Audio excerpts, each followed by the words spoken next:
কোটা আন্দোলন তখন সবে দানা বাঁধছে, ঢাকা থেকে ছড়িয়ে পড়ছে সারা দেশে। এর মধ্যে রংপুর শহীদ আবু সাইদের মৃত্যু ৩৬০ ডিগ্রি ঘুরিয়ে দেয় আন্দোলনের মোড়, যা শেষ পর্যন্ত পৌঁছে স্বৈরাচার হাসিনা সরকারের পদত্যাগ পর্যন্ত। দেশের সংকটপূর্ণ এ সময়ে আন্দোলনের প্রত্যক্ষ ও পরোক্ষভাবে মাঠে নামে এদেশের সাধারণ আলেমোলামা ও কওমি মাদ্রাসার ছাত্ররা।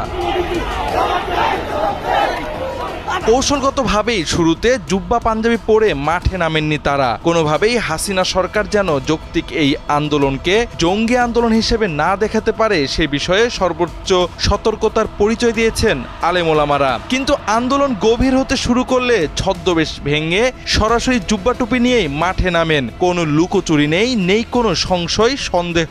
অন্যায়ের প্রতিবাদকে ইমানি দায়িত্ব জ্ঞান করে বুক চিতিয়ে দাঁড়িয়ে গেছেন সবাই।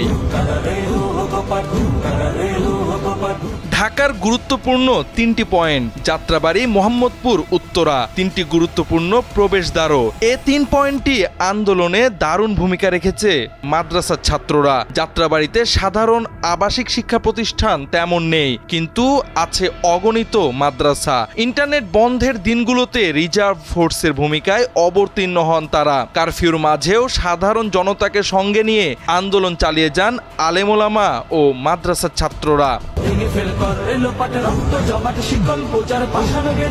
উত্তরায় প্রাইভেট ছাত্রদের সঙ্গে মাঠে নেমেছিল বাড়িধারা থেকে শুরু করে উত্তরার অগণিত মাদ্রাসার ছাত্র। ১৫-১৬ তারিখ যখন প্রাইভেট বিশ্ববিদ্যালয়ের ছাত্ররা মাঠে নামে, তখন নতুন বাজারে আন্দোলনকারী ছাত্রদের জন্য পানি ও শরবতের ব্যবস্থা করেন বাড়িধারা মাদ্রাসার ছাত্ররা। প্রশাসনিক বাধা আসলেও ছাত্রদের সহযোগিতা ও মাঠে প্রতিরোধ গড়ে তোলা থেকে পিছপা হননি তারা।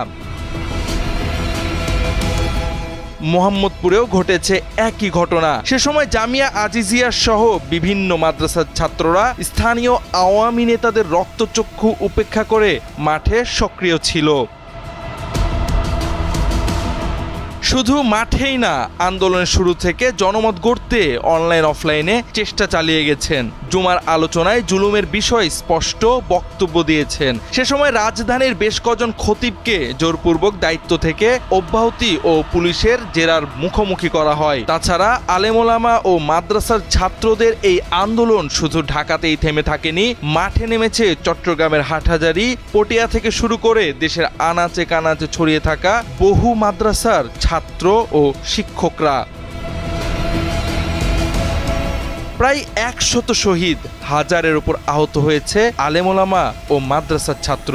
আন্দোলনের পরও দেশকে স্থিতিশীল রাখতে রেখেছেন সক্রিয় ভূমিকা। রাষ্ট্রীয় স্বীকৃতির তোয়াক্কা না করে আবার ফিরে গেছেন মাদ্রাসা মসজিদের পরিমণ্ডলে।